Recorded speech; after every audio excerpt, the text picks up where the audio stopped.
There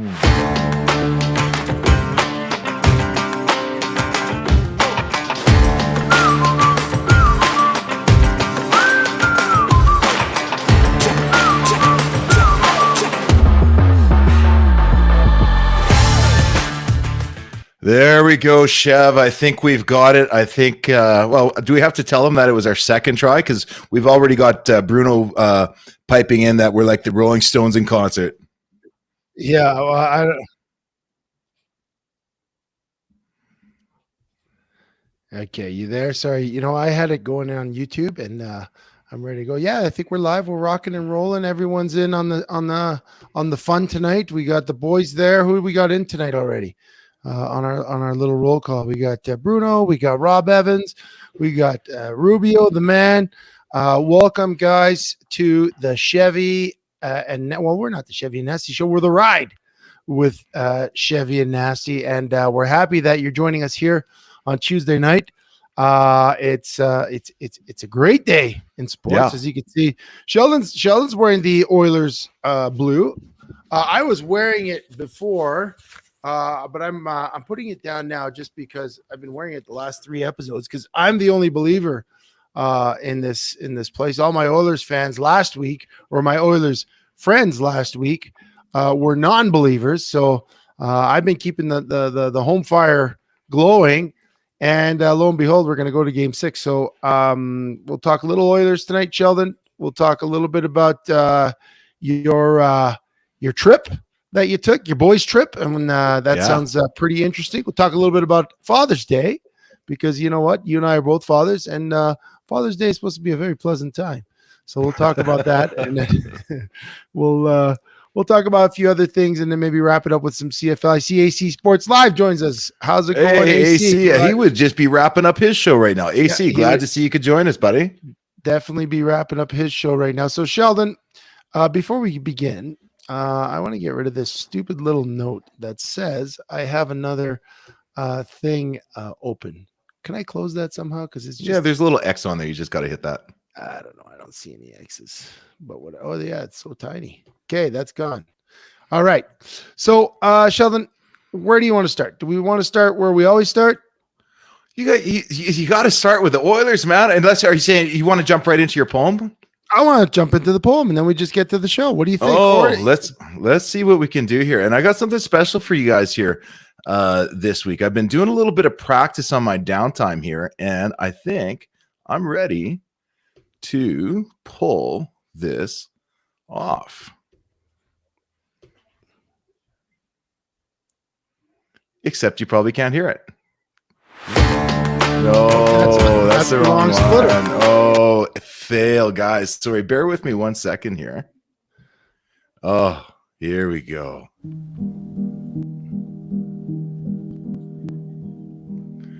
"300-pound poetry with Chevy and Nasty." It's Tuesday night. We are Nasty and Chevy. Buckle it up, because things are about to get heavy. When last we aired, hope seemed very low, but as the week progressed, that light began to glow. Now this is a lesson for all you non-believers and all of you haters. The Oilers can still win the cup if they use all their skaters. And here they are now, just having forced the Game 6. 8 points in 2 games. What else is in Connor's bag of tricks? We can't forget the CFL, the Als in the East and the Riders in the West. Both undefeated, both sitting atop the rest. Nasty is rested. Chevy has been bested. We are the 300-pound poets, and we know your patience has been tested. I think we did that right on cue with the music too. There you go. That was amazing. Look at that. We're doing all right. We're doing all right. This ship is sailing. The ship is sailing. I'm looking at the comments. You look at that. It's the poetry is at its heaviest. AC, thanks for joining us, all of you here on the show. I think last week we aired. Sheldon lost complete. And it was over. It was done. It was over. There was no hope. But if I played back the tape of the the Dallas series, that was the same thing. And I'm not even the Oilers fan. I'm the fan of Canada. I'm the fan of the Canadian hockey team. I hear all my guys in my hockey chat chirp me because I'm a Montreal Canadiens fan, yet I'm pulling feverishly for the Oilers. They're all Flames fans, so they just want to see the Oilers fail.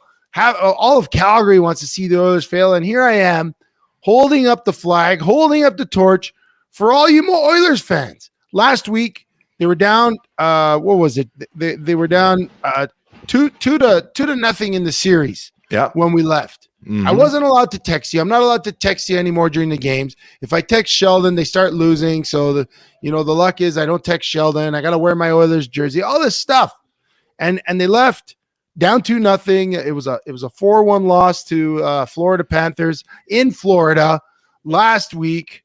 And Sheldon was saying, no hope. He's like, I'm going to the island. I'm going to unplug. I'm not watching this game. When I come back, Oilers lost the cup. Florida wins the cup. That was your words. Yeah, and it got worse than that. So what night was that? What night was the game? Because you kind of lose all time when you're off on vacation. I think it was Thursday. Was game 3, right? Well, game 3 was Thursday. You were already on the beach. I was on a beach. Excuse me. I was on a beach. I was sitting there with my good buddy Cozy, who's joined us on the ride tonight. A newer buddy, a guy I met about 3 years ago, Glenn Ballman, another buddy he used to travel Australia with. Amazing dude. I'll talk about him more a little bit later too. Yeah. And I'm sitting there on the beach and I'm like, you know what? I'm not dialed in. I'm not wearing my jersey. I'm not watching the game. There's absolutely nothing I can do to help the Oilers tonight. So I'm just going to sit here. Maybe I'll help them by not helping them, right? Maybe it was me. Maybe I was the problem. And so we're sitting out there by the fire, by the ocean on a beautiful blue sky night. And next thing you know, my phone beep. I'm like, oh, I'm going to check it. We're down 2-0. Then we're down like 4-1. And I was like, see, it's over, Chev. It is over. And I think you even sent me a text during that. And Sheldon's on the beach. He's not paying attention to the game. He's thinking it's over. I'm talking to my girlfriend Brittany, who's a big Oilers fan. She lost all hope. Everyone's lost hope. Bruno texts me. He's scolding me. He says, "Did you text Sheldon? Because if you did, you're in trouble." Bruno's mad at me, and I said, "Listen, I did not text Sheldon, but I'm going to text him now because it can't hurt." They were down 4-1. Well, lo and behold, I text Sheldon on the beach. I'm going to see if I can find that text. I'm going to try and pull it up because I took a screenshot. Of that text on Thursday night. Let me go to Thursday. Here it is. I wrote at 8:29. Well, maybe a text right now can't hurt. Maybe it can change things up. 8:31. It worked. Oilers score. It's 4-2. I'm like, well, here's hoping a text could lead to another goal. And that is at 8:39. Worked again. Oh my God, it did. Oilers scored. And I said, you may not be responding, but I'm texting you anyways. The Oilers need a tying goal now. We never got the tying goal, but I think those texts set the stage for game 4 on Saturday when the Oilers blasted the Florida Panthers, blasted them 8-1. So that game we did catch. So the place we're staying at was this amazing little cottage resort, where our host Glenn Ballman, we were in with him. We just cooked a fantastic dinner. I believe that night was what was Saturday night? I think we're doing ribs that night. The night before we did like shrimp and steak and like we'll talk more about food later because that's my favorite subject. But we're like, what can it hurt? Let's throw it on. And yeah, it was amazing. The Oilers did everything that they were supposed to have been able to do. Like you start thinking, oh, they've got Bobrovsky. Oh, you can't beat Bob. Oh, their forecheck is too much for us. Oh, they've got this going. They've got that going. We forgot that we've got Connor McDavid. We've got Hyman. We've got Nurse. We've got guys that haven't even showed their face yet in the playoffs that are still waiting to chip in. And as the game goes on, I don't even remember the score. I was so elated and maybe a little bit intoxicated by the end of the game. But what was it? 8-1? 8-1. And I tell you, we mentioned it in the poem. We said the Oilers can win if they use all their skaters. And in that game, and actually in the game before, so in the 4-3 loss to Florida on game 3, something flipped. They started playing some of their fourth line guys, Connor Brown, Connor Dylan Brown. Holloway stepped in for Vander Kane, and there was energy. Those guys, when McDavid is on the ice with Draisaitl, they play this kind of perimeter game. They play this perimeter game where they kind of play around the edge. They get all the power play minutes. They play on the perimeter, and they'll either dish it to Bouchard, who will open up for a shot. They'll get the Draisaitl on that far side. But it's really on the outside. He rushes to the net when he can beat guys to the net, but it's not a crash the net philosophy. Yeah. And when that's third line, when Connor Brown and Dylan Holloway got up, they were crashing the net. They were in Bobrovsky's face.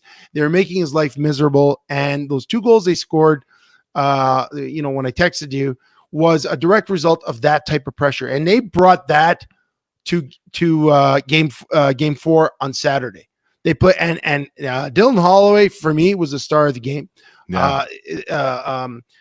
Stuart Skinner stole a page. He very early in that game on Saturday night. He robbed what's his name? He robbed one of their forwards, like point blank, crossed the net, robbed him, and it's like he stole Bobrovsky's mojo.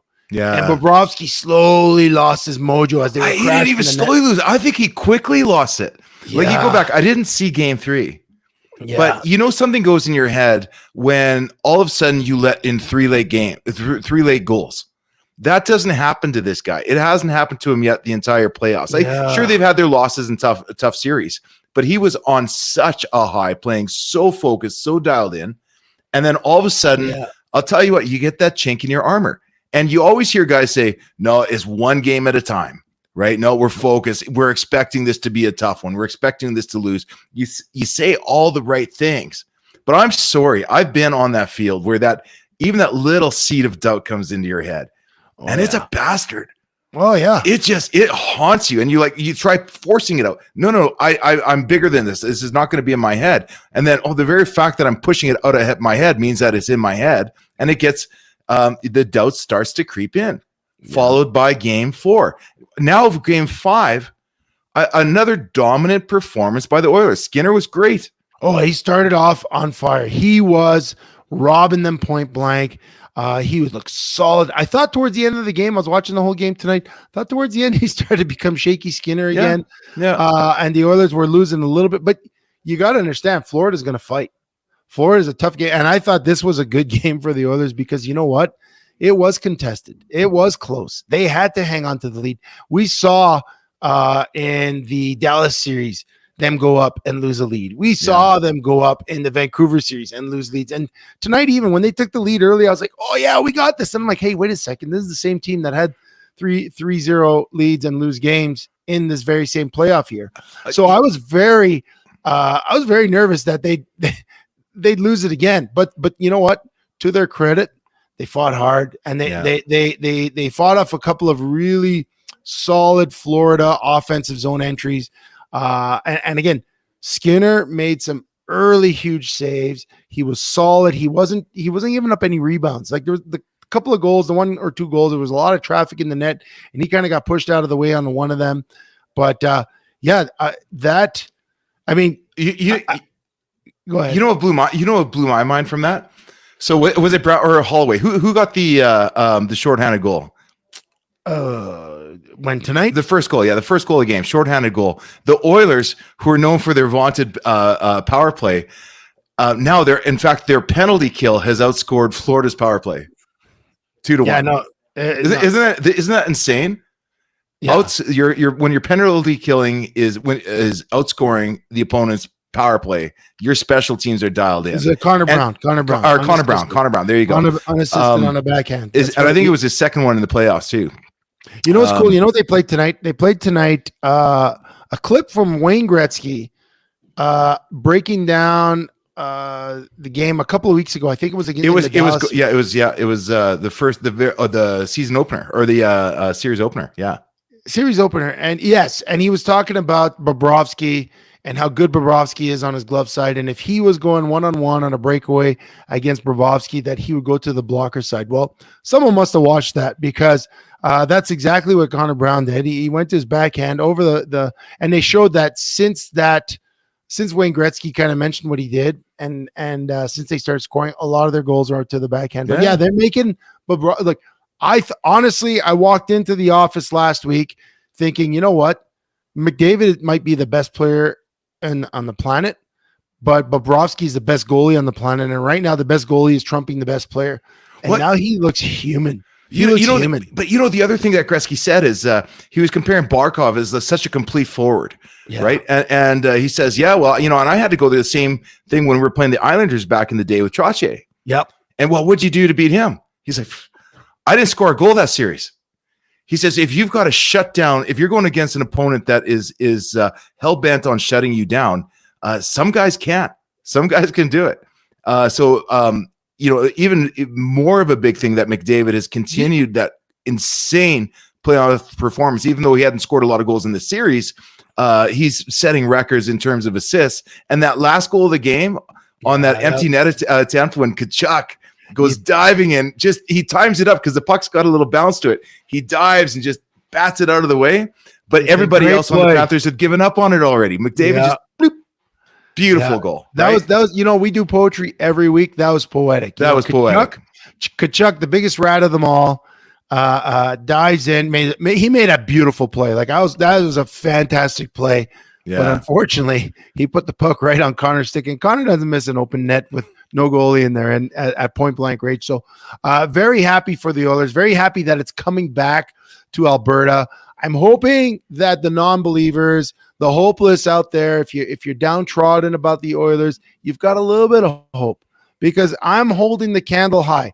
I spoke to Brittany again at the end of the game, and she was like, I don't know, I'm just humble. It's okay to be hopeful and be humble. You can be hopeful and humble, but she's confusing hope for non-humility. And I'm saying, no, you're allowed to be hopeful. Like they need that hopeful energy. You might, maybe that's true, but you've got to understand something about the prairies. Like that might work for you in Montreal. And obviously Montreal's won a lot of championships. In the prairies, the second you get your hopes up, you get crushed by outside forces you can't control. The government, the weather, the grain prices, the Oilers, I bring the Montreal karma to the prairies, and I've transferred it to the Oilers. So I've figured out this is how it works. If Sheldon's not watching the game, I could text him. If you're watching the game, I can't text you because then we won't score. So so tonight you weren't watching the game at the beginning. I was able to text you. They were winning. When you started watching the game, that's when Florida started scoring. So I stopped texting you. So whenever you have the game on, I can't text you. But so you got to text me before the game to tell me if you're going to have the game on. And then I'll text you very quickly to acknowledge your message so that we could get on the same wavelength, because I do believe we have a system here and I think it's working. It's working. And I'll tell you what else you probably didn't have on your bingo card. Saturday night, and there's a story there and we'll get into it. But Saturday night, I was actually watching the game on my couch with my girlfriend, Brittany, whom I love very much. And my ex-wife was there as well. And there's a reason for that. Not necessarily a pleasant reason, but we had a house with good energy in it. And that good energy was transferred to when you have that type of peace going on and harmony and people just getting along and all that. And again, we'll talk about it. But can I say one thing here? I got this little smirk on my face. I'm smiling right now, right down to my core. I've turned you into a believer. I didn't believe this stuff at first. I did not believe it until my buddy Cozy, who I also went on the trip with, and who's on the show here tonight, kept saying, you got to stop texting me every time. Hey, you start celebrating a goal.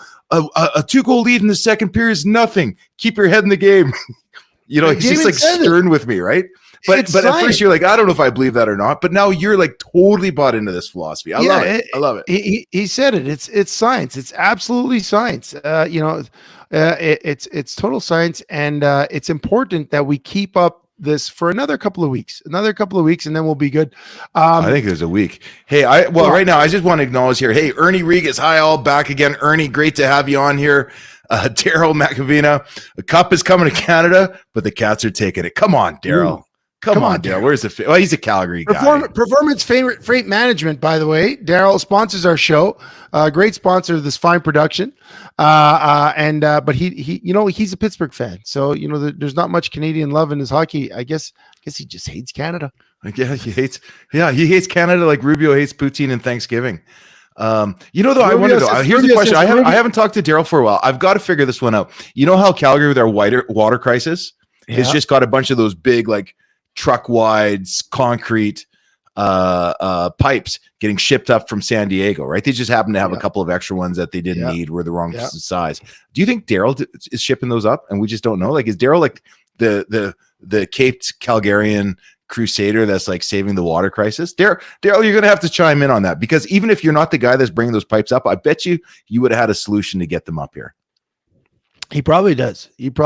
Rubio had an interesting question. We're talking about superstitions. He said, since you're both so superstitious, what superstitions did you have before you guys played in a game? Sheldon, did you have any? So first off, Rubio, superstitions are magic and fake, and you believe them until you're about 12 years old. So these aren't superstitions. This is fact and science based off of a lot of study and stuff like that. Going into this, Rubio, we've proven our this is scientific method we've applied. Absolutely. So when I played, honestly, I didn't have any superstitions, but I had a ton of rituals, right? And it's right down to what's that? Are they not superstitions? A ritual? No, it's not. It's not, because a ritual ensures that no matter what kind of day you had, what kind of week you had, when you step out on the ice, when you step out on the field, your body feels exactly like it's supposed to feel. And that starts with the time that you arrive at the stadium. Like when you arrived at the stadium, you didn't arrive at random times. This week I'm there 4 hours earlier. This week I'm there an hour before we go out, right? It's the same time, the same meal, the same drink. You go, for me, I take that walk around the stadium, just loosen up, touch the turf, just get up and down a couple of times. Then I'd come in and I'd wrap my fingers, because I never wore gloves. I believe that if I wore gloves, the leather might stretch on me, and those fingertip tackles, the guy would get on my grasp, because this happened before. So then you start taping each and every knuckle in the same order, in the same rotation, the same number of. You go through that entire routine, just like watching who was it, Draisaitl with his lighter, just finishing off the tape just the way he liked it. Those aren't superstitions. Texting buddies during games, not a superstition. We need all of our mental focus.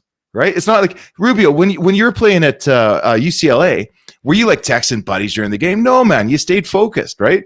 Oh, hey, you guys are up 8 points. I think you're going to win this one. Are you going to start responding to those? No. And the same thing when you're a fan of a game. You just can't do those things. Yeah, I don't know. Yeah, I think it sounds very superstitious to me. I don't know. What do you guys think about Sheldon's ritualistic superstitions? I had a ton. I was a head case.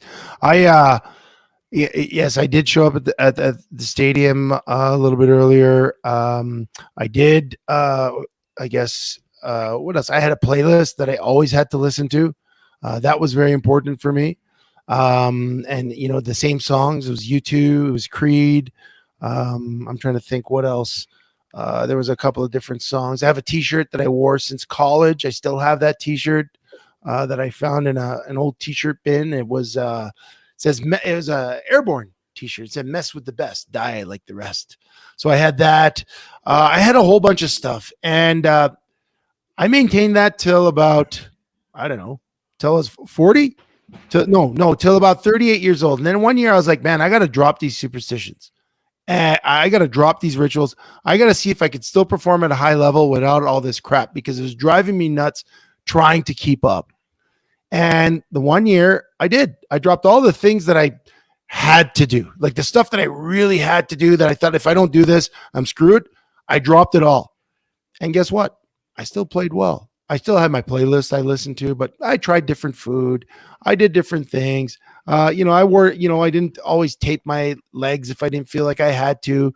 And I really changed things up, and it freed me. It freed me to enjoy the game a little bit more. It freed me to enjoy the moment a little bit more. Whereas most of my career, I was like, okay, what do I got to do? How do I do this? Like, I got to snap the ball 10 times on first down. Otherwise, by the end, by the end, I didn't even have to do warm-ups. I just went out there. I did my job. I showed up. Coaches would be like, Chev, why are you always late? I'm just like, I'm good. And maybe that's why you only played pro for 22 years. Yeah. Maybe you had another 2 or 3 in you. Yeah, maybe. It's funny you say. It's funny you say that though. You said that the second that you let those things go, that you just started feeling free and started enjoying the moment. You know what? Yeah. I don't remember enjoying it. Like No, I remember enjoying the intensity of it. I enjoyed getting ready for battle, but I was a nervous wreck. yeah, I me mean, too.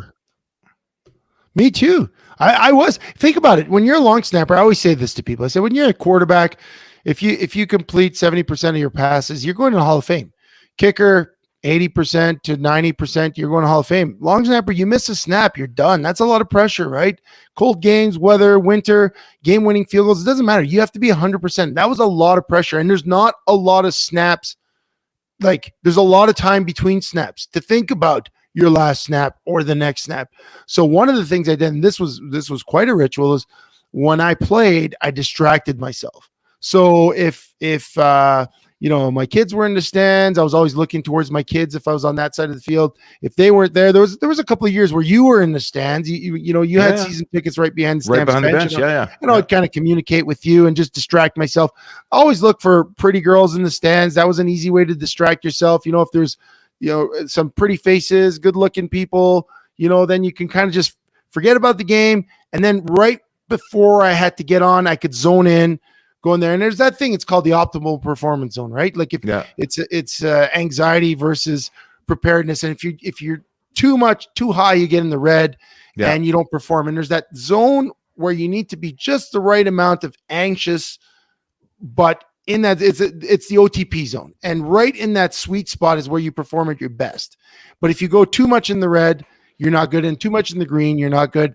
And so I tried to always balance that. And some days it was easier, some days it was harder. On a windy day, a wet day, a cold day, it was so much harder to control that. And especially, again, talking just for my skill, because again, there's a lot of time to think about the performance. When I was playing D-line, just like you go hit a guy, you come back, you hit a guy again. If you miss the nerves is that first series running onto the field, right? Yeah. Am I ready? What are these guys bringing? And is my body operating at peak performance today? And you found out the nerves as you're coming on for the first play were answered within the snap of a ball, right? The cadence of the quarterback, and it was on. And then from that point, no more nerves, right? Yeah, they always say that first hit, right? Get ready for that first hit. Once you take that first hit, you're ready to go. So that's about superstitions. We definitely figured out the science to the Oilers Stanley Cup victory that's coming up next week. So we're going to keep plugging away with what we do to make the Oilers win. I think we're going to get our names engraved on the cup. I do believe that's going to happen, which would be nice because then I can have it on the two. That would be nice, wouldn't it? And yeah. Well, it should be. I mean, that's Oilers girl and then us. Like so speaking of, we talked about how you did go away last week. We did the show. You flew out Wednesday morning. Yeah. You were very excited for this trip. You've been planning this trip for some time. Tell us a little bit about it. Let's talk about what this was. So like, I don't have a ton of friends, right? You meet a lot of people and you know a lot of people over the time, but I find each city that I'm in, I get one or two friends that just follow me around. Well, this guy, the guy I traveled with here, same age, maybe a year older than me, but we went to the same high school. He played like high level hockey in Saskatchewan, even had some time in the dub, right? Mm-hmm. At the same time that I was going up to NCAA. And so we used to train together and chase girls together and talk about life together. Yeah. Now you get separated for a few years, right? Where, okay, you go on about your business, and there's probably 10, 15 years where we were close, but not that close. It's like you and I, right? We talk 4 or 5 times a year, but we didn't prioritize seeing each other. Mm-hmm. And the coolest thing is probably about 10 years or so ago, we started really bringing back our annual trips, right? Back in the day, we used to go to Jasper and Banff. We started doing that stuff again. And really prioritizing a man-to-man friendship. So we've been trying to do that every year. But about 4 years ago, he got diagnosed with cancer, right? The scary C word, guys. The word that keeps us all up at night when we're not feeling well, and so these trips all of a sudden became that much more important. It's like, I don't know. You got 40 years, you got 10 years, you got 2 years, you know what? Like you just don't know the answer to some of these questions, right? Mhm. Because there's some, it's pretty scary what he was diagnosed with. Yep. And but for the grace of God, he's healthy right now. And we just try to make sure that we make our friendship a priority. Through his life, he also met this, and this is what's ridiculous. So this guy that we went and saw. So what's his name again? You said his Todd name Kozak. Cozy. I call him Cozy. So Cozy listens to the show. Yeah, he listens to the show all the time. Yep. Yeah. And then who's the friend that you guys also met with? This guy's named Glenn Ballman. Now, after high school, he went and traveled and met him, like traveling Australia and Singapore and New Zealand. And, they're putting on hockey camps and hockey schools to make money while they're traveling back in the day. Well, the neat thing about Glenn Ballman was another guy, prairie guy, right? Saskatchewan farm kid. He went to U of T business school, started this company that was kind of like an online store. You could buy things, they get shopped and delivered to your door. But he really loved building businesses and building systems. Well, at the end of the day, when he finally sold it in like 2002, he was like Canada's first tech billionaire. Like he just made it massive. Like just this, this down to earth, awesome guy. Listens more than he talks. Really wants to understand things before he has input, and just before he was rich and after he treats people the same way. Just an amazing dude. And so yeah, we went down to his resort, got to meet him. Actually, I met him a few years ago, but got to know him really well on this trip. And it was just three guys just taking the ultimate guys trip. That's pretty awesome. So what are some of the things you did out there? So went deep sea fishing for the first time. Right. Yeah. Cool. Which was totally a trip. Like I love to fish, but I'm not a guys, even you guys listening, the guys of you that love to fish, all you can think about is fishing. You got to get out, fly fishing. You got to get on your boat. You got to go. So this is my first time deep sea fishing, dude. It was amazing. We had this, our guide was named Brian. He picked us up from our dock at like 6 a.m., which is super freaking early. When you're having a guys trip and you're up late the night before, right? Because I think it was right after the Oilers game. We went out on the ocean and we spent the next 6 hours just boating around. He's got this fish finder. We're trying to dodge storms and dodge rains a little bit. But at the end of it, we probably caught like 15 fish. We didn't keep them all. We put most of them back. We kept about 4 fish, 4 really nice sized ones, right? Just so that we had what we wanted to eat while we were there. Yeah. He drives us back at the end of the trip. He puts all the gear away for you, gets everything all cleaned up, drops you off back at the resort. He says, okay, I'll see you guys as soon as I get these things filleted. An hour and a half later, he's back at the door with salmon fillets that were swimming in the ocean 2 hours earlier. And we're like, well, what do we do this? Let's throw it in the frying pan and let's start cooking. We had the freshest fish, chef, I've ever tasted in my life. Like you talk about good curds in your poutine. Yeah. You wait till you have a salmon that you personally caught that was swimming in the ocean 2 hours ago. It was delicious. Well, I'm waiting for my invite to this guy's trip. And Glenn taught us a trick too. Like, here's the thing too, like cooking fish. Well, I'm a flatlander. I don't cook that much fish, right? Yeah. How much butter? How much oil? No. He goes, Sheldon, you don't need butter. He goes, you let the fish tell you when it's ready to flip. So you put it on the pan, and of course the fish just sticks to the pan, right? He says, trust the process. And he sets his clock 4 minutes. And we're watching the pan, and at about 3.5 minutes, the oils from the salmon starts releasing, and the fish just starts sliding around on the pan. He goes, you're done. Flip it over. Did the same thing on the skin side. And oh my God, it was the best tasting fish I've ever had in my life. Nice. I was there with my best buddy from the time I was in junior high, with his best buddy from the time he was traveling Australia. And it was just 3 guys in a boat, then to 3 guys with a frying pan. And along the way, some other guys came along. We met his cousin that his work crew came through. And yeah, it's cool. It was an amazing trip. My first guys trip in like a couple of years, right? It was awesome. Any of you guys listening tonight, you guys still here on the ride with Chevy and Nasty? Thanks for being here. Please like and subscribe to our channel. All our social media is at Chevy and Nasty. Share with us. Have you been on a guy's trip? So Sheldon, you went on you left Wednesday morning and you came back right after the show.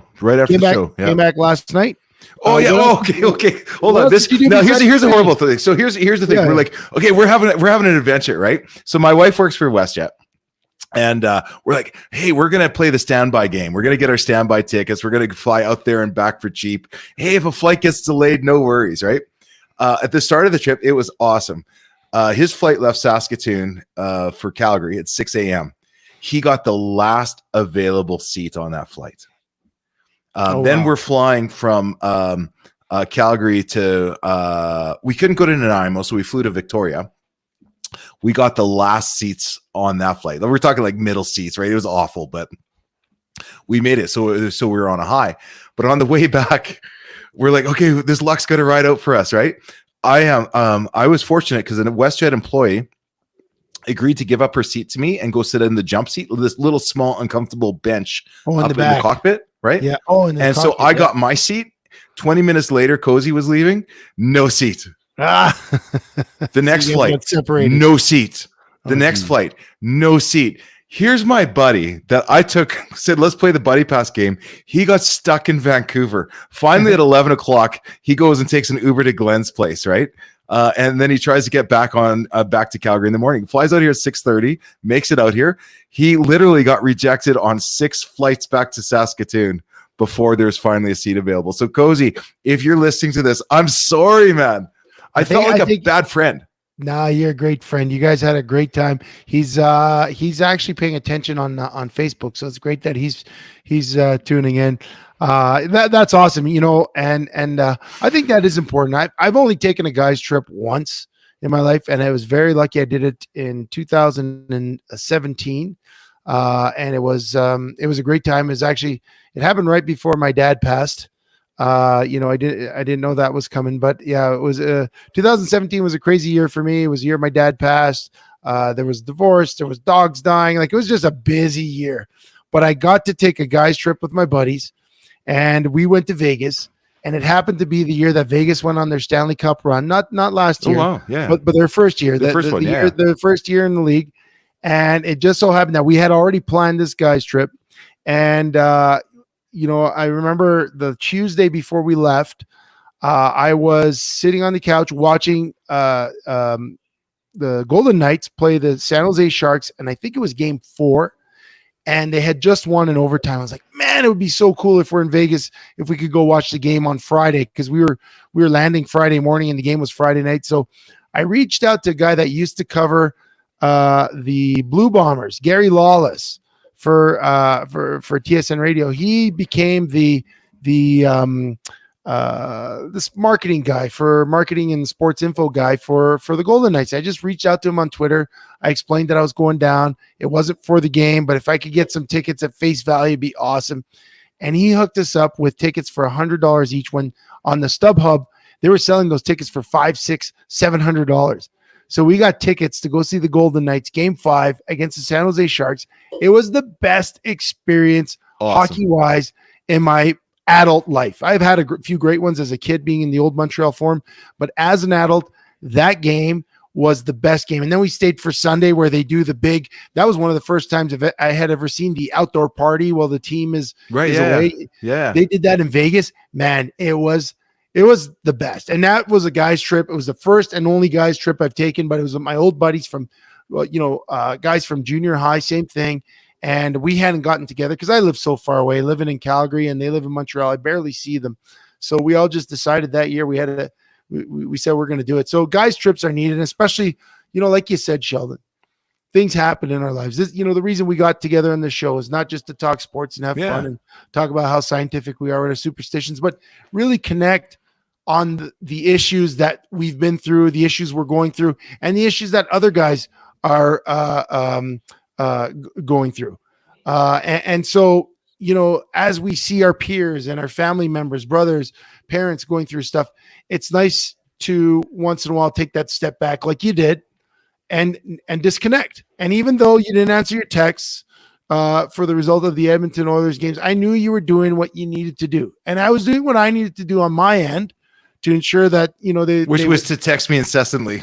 Yes. No, that's right. No, you were the reason, you were the catalyst for the Oilers turnaround, and I should not disrespect I absolutely that. was. Yeah. I mean, I stayed in town.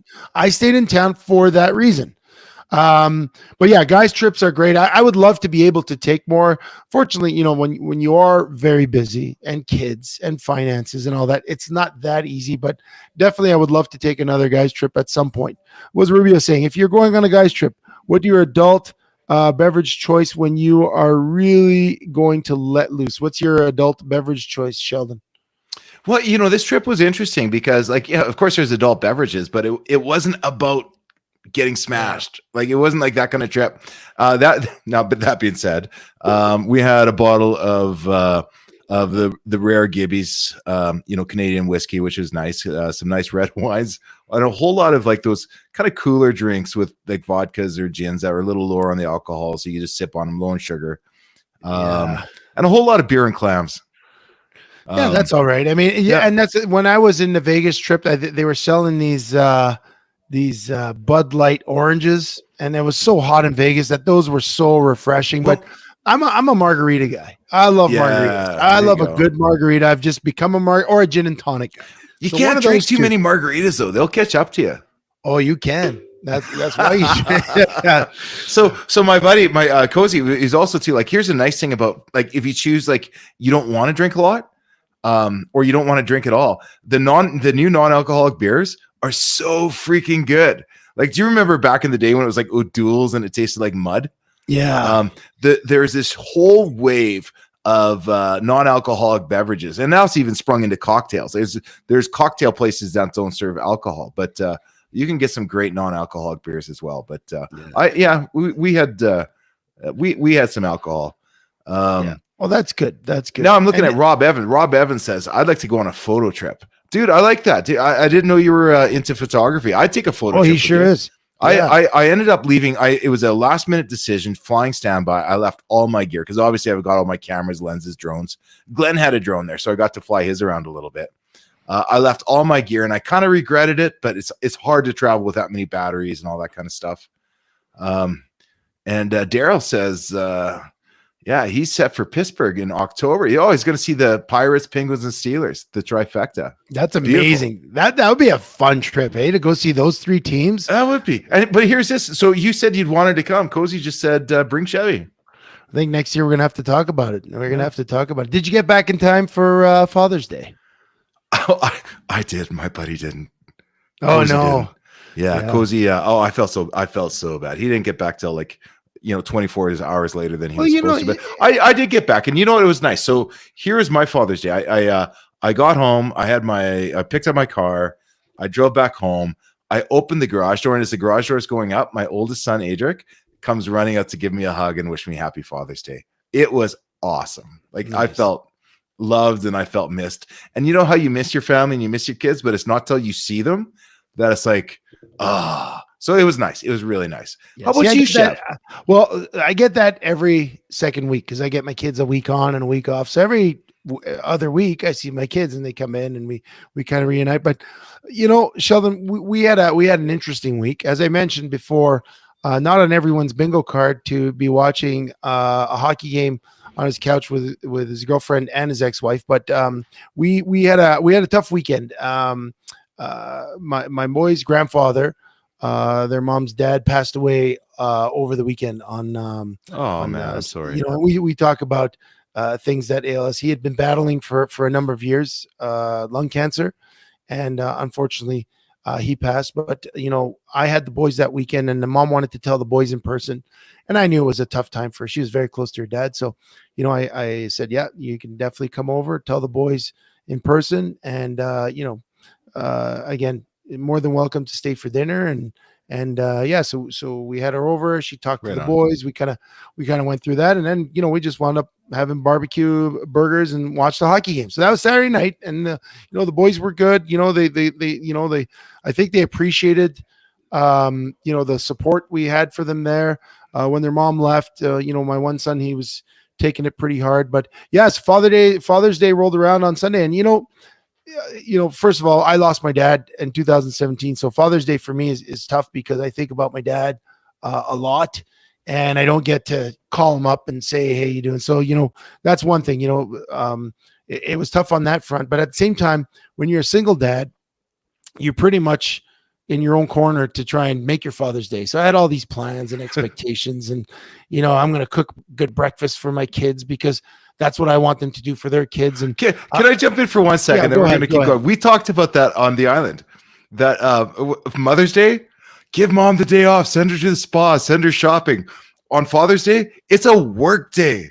Yeah. There's so much pressure. You got to pull off things. You got to show off what a dad you are. No, and I wasn't trying to show off what a dad I was. I just did, like, my son went to work in the morning. My oldest son goes to work on a Sunday morning. So I said, when he gets home, we'll have a nice breakfast. We'll play a game. We'll go see a movie. Movies is kind of my thing. Yeah. But I think my boys were a little wound up from the news of the night before. And, that's a tough thing. Grief is hard to process, and feelings are hard to process. And, when I ask them how they're doing, it's kind of hard to tell. And they're like, they're okay. And they saw it coming, and they went to visit him in March. They had an opportunity to speak with him. But still, when it hits and the finality of it, and now they're older, right? They understand these things that, they don't get to speak to my dad anymore. Now they won't get to speak to their other grandfather. So I think they were wound up on Sunday. So we were trying to play a board game, and, I got 3 boys, and some days it's amazing. And some days it's like Donald Duck in the middle of his 3 nephews in a cloud of smoke. And that's literally what Sunday was for me. So, I'm trying to play a game with them, and they're being absolutely, for lack of a better term, dicks to each other. And I'm just like, guys, please, guys, I don't want to spend my Father's Day being upset at you. I don't want to be like, and meanwhile, they're just keep on pressing each other's buttons and pressing my buttons. And I'm trying to distract myself, looking at my phone while we're playing a game. So my son's getting mad at me because I'm looking at my phone, and I'm telling him, I'm like trying to distract myself. Right. So it literally, it's becoming a car wreck, and both literally and figuratively, because again, then my one son, he had an ear infection. I had to bring him walk-in clinic, and I was so wound up. Like, and again, I'm trying to minimize it, but at the same time, I can't describe just how wound up and in the red I was. Yeah. That I wasn't concentrating, and I backed up into a delivery truck that was double parked behind me. I didn't see him. I kind of looked down at my directions where I was going. I looked up, put it in reverse. I was so wound up, I didn't hear the beeping of my camera. And it was just like, pow. And that was my day. That was my day. And I let that ruin my day. I let it ruin my time with my kids.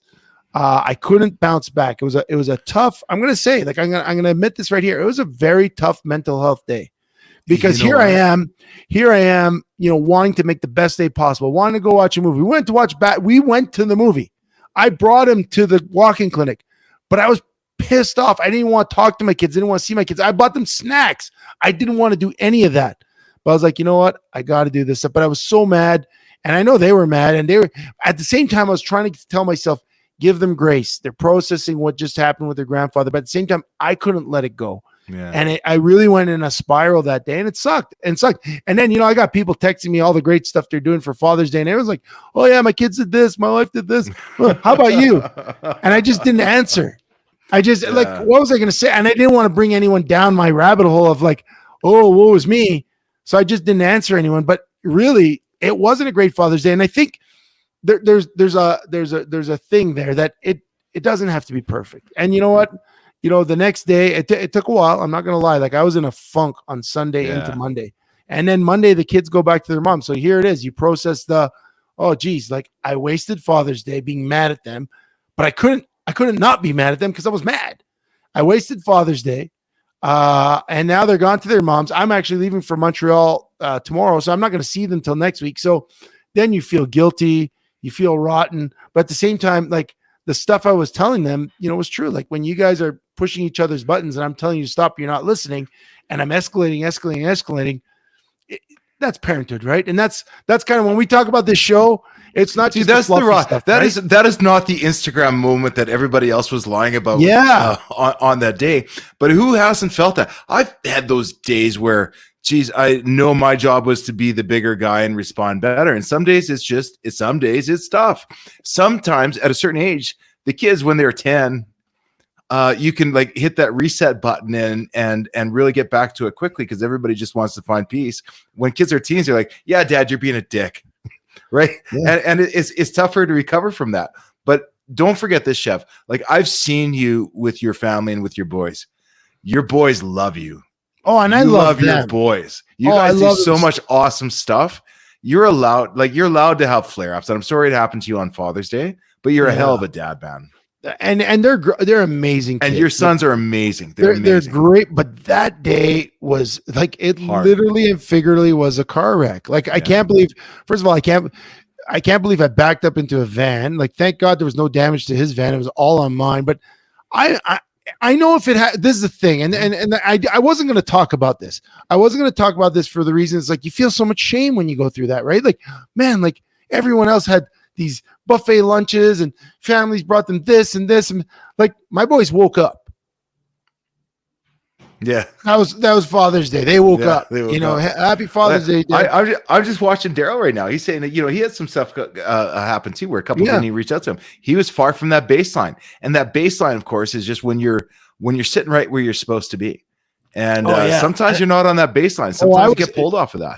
I was so far from the baseline. And like I said, I wasn't going to share, but then I thought, you know what, Sheldon, when we started the show, it was to get back to just doing our thing, but also understanding some of the stuff that happens to us happens to everyone out there. And I know that if I can share that, hey, my Father's Day sucked. It wasn't the postcard thing. My kids didn't, and I don't want anything. I never want anything.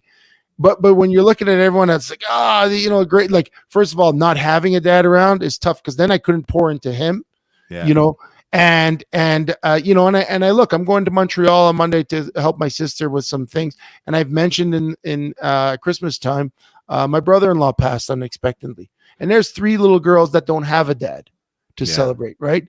And I have 2 other nieces, in fact, that don't have a mom because they lost their mom to cancer a few years ago. My sister-in-law, Christina. So of my nieces, only 2 sets have 2 sets of parents still alive, and 2 sets are missing a parent. Right. And on days like this, or on days like Father's Day, I never want to guilt my kids, but I need them to understand that they can't take their parents for granted, because I'm in the position right now that I wish I had one more day with my dad. I wish I had one more day to call him back. And I'm sure that's their mom right now too. He didn't get to Father's Day. He didn't make it to that day. That's their grandfather, right? So I feel that I wasn't going to share tonight because I was like, I don't want to air dirty laundry, but it was one of those things where it's like my boys. It's the truth. I love my boys. Like this is the thing. Once I recovered, and it took a while. It wasn't just like, oh, well, forget about it. I got a dent in the back of my car that every time I see it, I'm like, oh my God, that's Father's Day. I have dents in my wall where, I drew a little circle around and I wrote the date and how much I love my children from those holes in my wall. But my car is a little different. But at the same time, when I was able to calm down, I wrote them. I said, listen, guys, as bad as today was, and as crappy as I was to you, and you don't see it, but you were kind of crappy to me, I would still throw myself in front of a bus for you guys. And that's how I feel about it. I love them so much that I would trade my life for any one of theirs any day of the week. And I went to watch their lacrosse games last night. Both Brett and Kyle were playing at the same rink. And I waited for the 5 minutes that I could chat with them after the game to give them a hug, tell them I love them and I'm proud of them. And then I drove home because they went home with their mom. And I think that's what being a dad is. And it's not always pretty. It's not always easy. And, again, my hat's off to the guys who are single dads out there because I'm living it. And I know single dads that really put in effort don't get credit. A lot of times you hear of single moms who there is not a dad that wants to be involved with kids. I know I am, and I know many guys that are super involved with their kids, even though they're not with their children's mom. And I know single dads often don't get the credit they deserve. And I'm not saying I deserve credit, but I see it. It's a societal thing. And it was a car wreck, but we recovered. And just like Rocky, you get back up, right? It's not how you get knocked down, and it's not what you do when you get knocked down. How many times you get back up. It's how many times you get back up. And so I'm going to take that lesson. I'm going to internalize it for 1 second, because there's a special guy out there right now watching the show, Ernie, my father-in-law.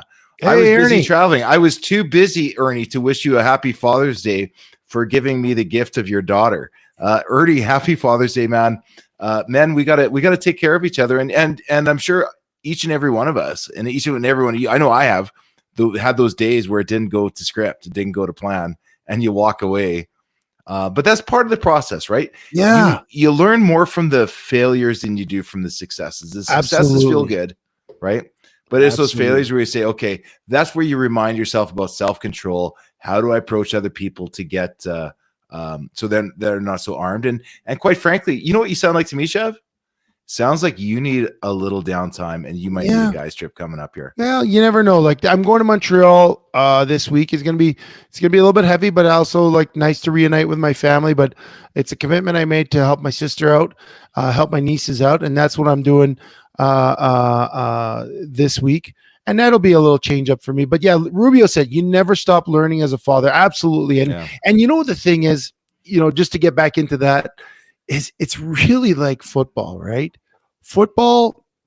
The one thing about football, being a football player for as long as I did and as long as you did, it taught us to be so hard on ourselves, never to forgive ourselves. Like you make a mistake, you only watch the mistakes on film, right? You glance, you watch if you make a nice play, but the nice plays that you make, the consistent plays that don't produce a sack or don't produce a tackle for a loss, where you just take on a double team and no one really cares and it's not sexy. You don't watch that on film over and over and over.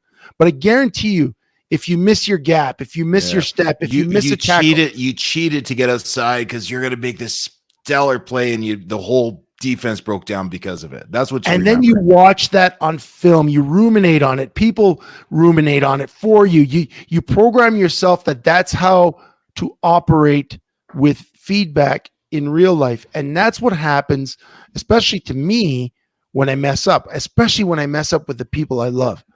I have a hard time forgiving myself and letting go and bouncing back, because all I am focusing is on that moment where I messed up, even though I know, and even though you can point out and others can point out that, you know what, 90% of the time you're taking on that double team pretty good and you're snapping your hat into the gap and then you break it through and you're making that play. But that 10% of the time or 5%, whatever it is, where you mess up, you just watch it over and over and over on film, because that might be the play that cost you the game. And I feel like that's what Sunday was for me, into Monday. But I'm letting go. I know next week when I see my kids, it's going to be great. I already had a couple of great conversations.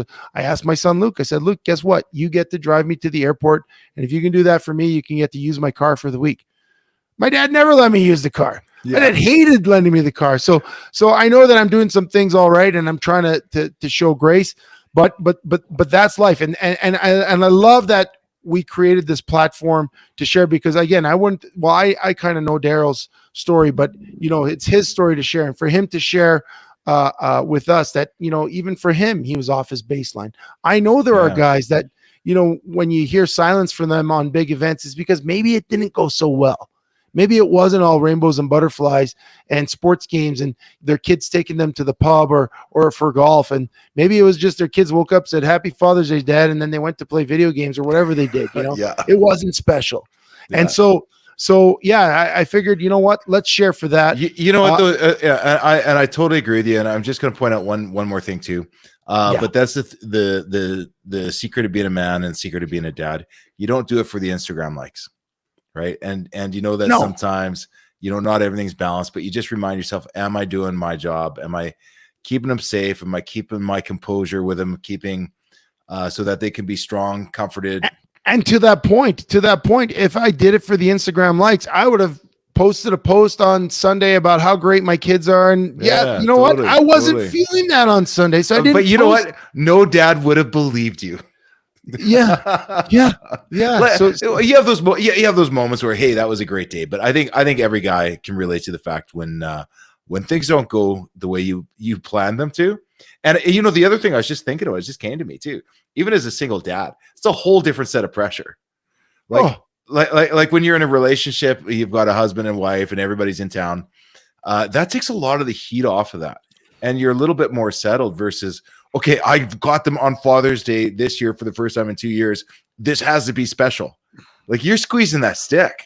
Well, and we just had a lot going on. And, like I said, my son had an ear infection. I had to get him to a walk-in clinic. We had a movie we were booking for 3:30. Speaking of movies, we went to watch Bad Boys, the newest one, Bad Boys 4. I think it's Bad Boys for Life, I think it is. Yeah. How was that? Correct. Oh, man. It was one of the best action movies I have seen in a long time. It was old school, awesome, realistic action, good acting, good cast of supporting characters. I highly, highly recommend to this Really? group of gentlemen. If you want to go, like we went to see The Fall Guy for our men's mental Yeah. health movie event. As a follow up, we should have planned this movie. This movie Oh. was the sleeper hit of the summer for me. I was looking forward so much to Deadpool and Wolverine that's coming out in July.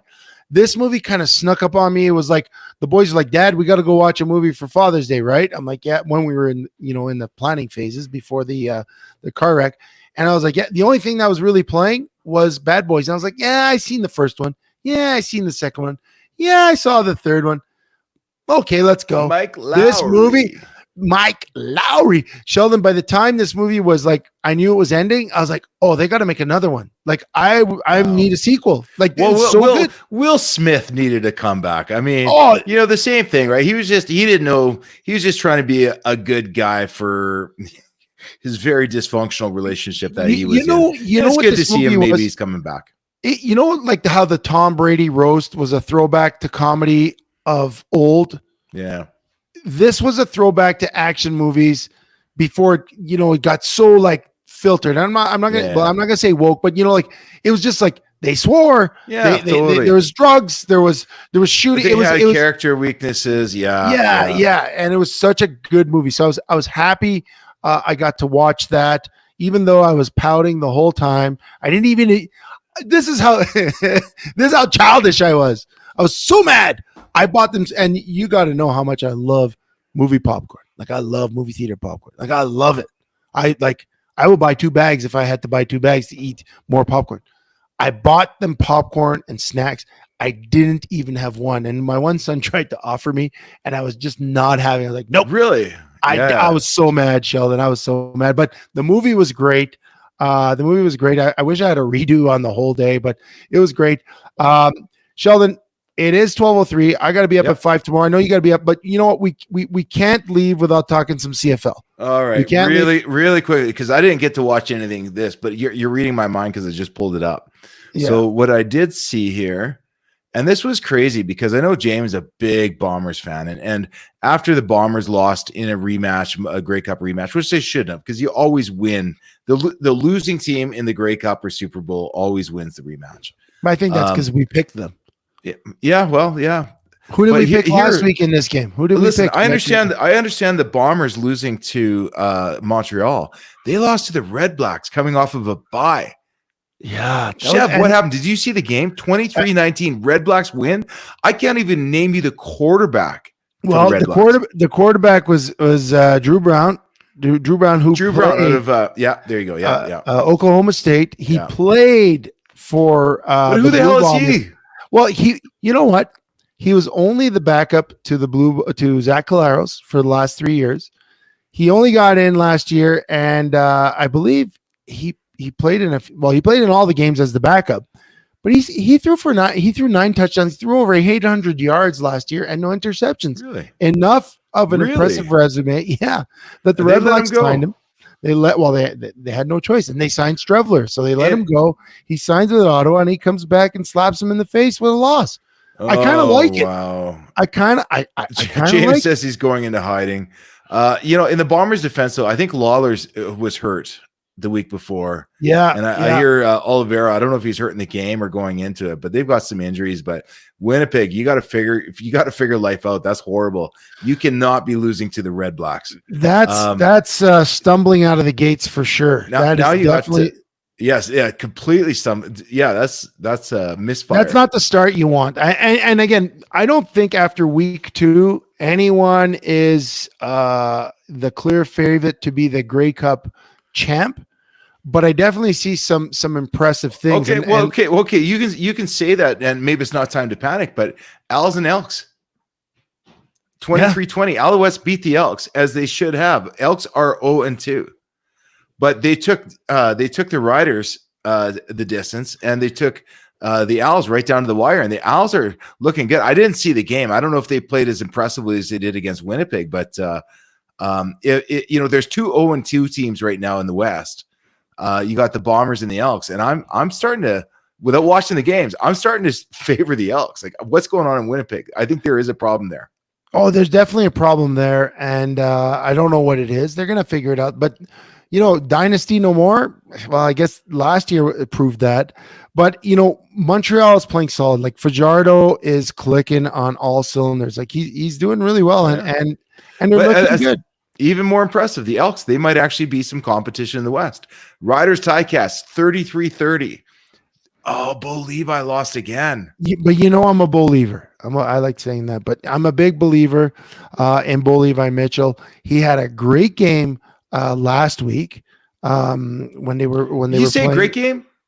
Yeah, he had a solid game. Like he had a solid game against the Stamps. I watched him as saying is that he came out and he showed something. I don't think he looked. But when you're passing for over 300 yards 2 weeks in a row, 350 last week, I believe it was. Yeah, that's right. Yeah. And 390 this week. You're doing some good things. Like last week, he was a victim of a couple of drops. Oh no, sorry, that was Trevor Harris.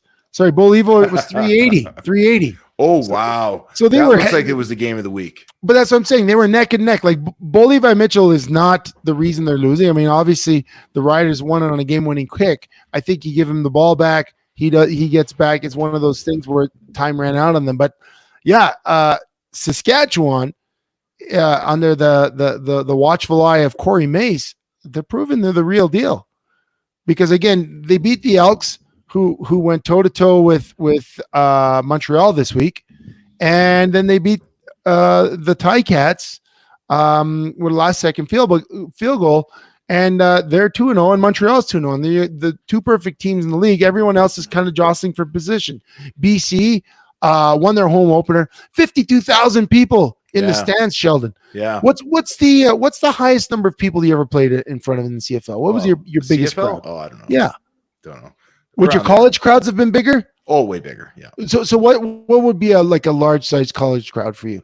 95,000. 95,000. Wow, that's amazing. Like how would that have been? Because again, 52,000. It was just expected. It was honestly, you didn't notice it. Like once stadiums are over 70,000, it's just a stadium. Some buildings were bigger than others, but yeah. See, in the NFL, when I played down there, I don't think I played. I mean, I don't know what a typical NFL attendance is. Probably 60,000. Maybe 50,000. I might have to take a break here, bud. You got to pee? I think we're done. Okay, we're done. But okay, I was gonna. Okay, we'll talk about NFL and all that stuff after. Guys, see, it's a real thing, guys. We don't have commercial breaks here anymore. I think the last thing we'll do is let's take a look at next week's games and let's make some picks on this because we got to keep this tally going here. Next week, Red Blacks versus the Alouettes. Are you believing the Red Blacks or will the Alouettes keep it rolling? I think the Owls keep it going. I'm taking Alouettes. You? I'm with the Alouettes. What was our tally last week? Anyways, I don't even know what we won, but we'll revisit it. Lions Bombers. I'm going Lions. I'm going Lions at the Bombers. At the Bombers. At the Bombers. You know what? I'm gonna take the Bombers. I gotta believe that they gotta have a bounce back game. This is it. Elks Argos. Argos. Yeah, Argos. But McLeod Bethel Thompson's going to have something to prove. Cats, Riders. Again? Are they playing again? Is it a home-and-home series? Tiger Cats. I'm going Riders. There you go. All right, guys. Hey, that's all we got for this week. I do have to run. I'm sorry. But we're getting out of here. We'll see you guys next Tuesday. Same time, same station. Talk to you real soon. All right, we're out.